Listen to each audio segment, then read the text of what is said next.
Mark Bills, just a couple of questions here. I played a clip of you in the media there just 2 minutes ago. And does the media look at you like you have two heads, or do they think that, this guy really does make some sense, but we can't quite figure it out?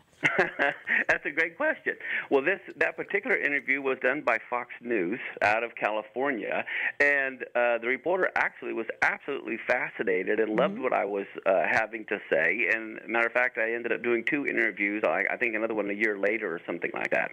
But I have been interviewed on radio stations all over the United States and Canada, and I've done television interviews. And the media in general, when they understand what I'm trying to say, and I'm trying to deal mostly just with facts, they don't mind. The problem comes with when people start speculating what it means. That's where it comes. But mostly the media has been pretty neutral. Well, you told me off air that a lot of people look at you and consider you kind of controversial. Now, you're not setting dates, so why do they see you as controversial? Well, I think a couple of reasons. One reason, they're running with preconceived notions, and they think they heard what I'm saying, but it's not what I actually said. And so they run off with what they think I said rather than what I actually said. And then the other problem, too, is other people will put down that I have said things that I didn't say, and so they'll read on the internet that Pastor Mark believes this or says this, and it's not what I said. But it's because of the false conclusions they had either from reading my material or going by what someone else said that I said. Not true.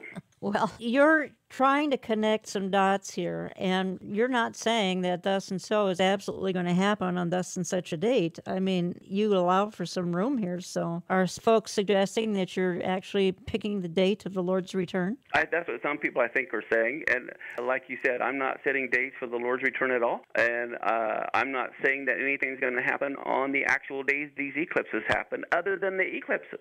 Just like if someone gets cancer, there's signs that cancer's coming. Okay, well, I'm just saying these are signs.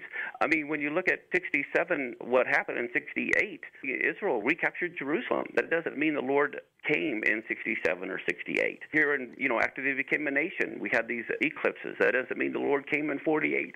Okay. All I'm saying is these eclipses, again, are a sign that I believe something very biblically prophetic is going to happen. Whether it happens in 2014, 15, or even 16, I don't know. But the nice thing about it, I think we're being forewarned. Yes, God I always agree. brings warning before he brings the judgment. And so it's hindsight right now for 67 and 48. I think God is preparing his body to be looking for something that's coming. And so I think it's just a warning that we need to be awake.